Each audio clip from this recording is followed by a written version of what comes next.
What's going on, friend? In this episode, we're gonna be checking out an acoustic by the Angelico Guitars. I'm Jorge Lanza sing now. We break it down, baby.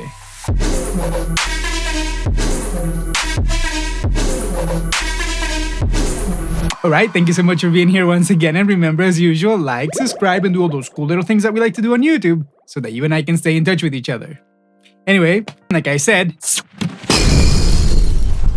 the Angelico Guitars makes its first appearance in the channel with this rather nice looking acoustic. It's from their premiere lineup and it's called the Gramercy, I think. I'm not really sure if the information that I have on this guitar is actually current because I got this guitar maybe like 7 or 8 years ago, but I'm pretty sure that most things are gonna be the same. So let's just dive into the features. First and foremost, we got a solid Sika spruce stop, which I think it's like a very common wood to use. Then we have an oven coil fretboard. I love that headstock. I think that's probably my favorite feature in this guitar. That headstock to me, like that Art Deco-y thing, I think is just so good. And the block inlays are pretty good. I want to say that they're actually mother of pearl. They have like a nice iridescence to them. Like, let's see if I can show you a little bit. I think they look good. We have that nice little tortoiseshell pickguard. I guess this is like oven coil as well, the bridge. And then we have a laminated body. This is not like a super expensive guitar, but it's not like cheap either. And I think this is the reason why I said in a video earlier that my PRS, I used to think that it was a laminated guitar because this is more expensive than the PRS, coming at around $599. I wouldn't say it's not like a super cheap guitar, but it's still laminated. I guess it's laminated mahogany, but I kind of want to say that that grain, like right there, it might be like a veneer because that to me looks like rosewood. Let me know in the comment section down below if you think the sides are rosewood because in my opinion, that looks like rosewood. Let me show you the back too. I don't know. I'm not used to seeing like mahogany looking like this, but whatever. It's not here nor there. We have like that abalone, I think they call it rosette. It's got like maybe like 3 different rings and I think it looks pretty nice. And then of course we got like the little almost normal plastic binding. This is a single cutaway guitar, as you can tell right here. I assume they maybe have like a full body version. The body is a grand auditorium, and then the neck, we have a nice scarf joint right there. Honestly, not my favorite neck construction, but let's check it out. Why don't we listen to a few nice tones? Okay, so today, like usual, I have a very simple setup. Just that AKG 214 that you can see in this camera right here. Maybe like 5 or 6 inches away from where the neck meets the body of the guitar. I think that that is just such a classic miking technique that it's the best way for me to show you how a guitar sounds. It's not like the right moment to start experimenting. So yep, keeping it simple, no compression, no nothing. Just the guitar, how it sounds, in this beautiful microphone, into my SSL preamps, into my Antelope Orion converter, into Pro Tools, into your beautiful ears. So let's just hear a few chords.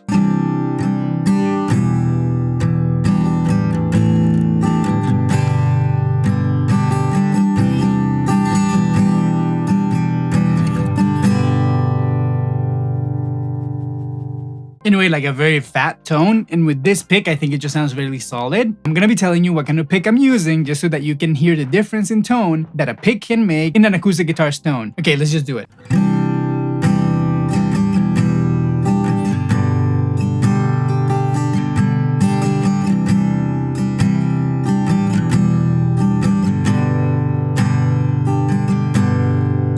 Now again, let's try with the Gene Dunlop Flow 0.73. And this is just like pretty much the same pick, but a lot thinner. Let's hear the tone.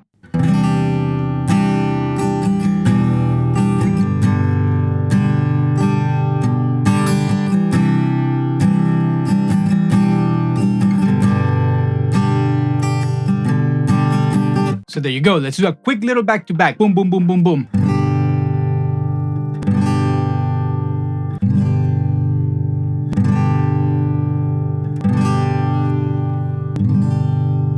So yeah, very different tones. And some of us, when we're like in a group of friends and we just bust the guitar out and start like dropping some tunes, we like to just pick with our fingers. So let's hear what that would sound like.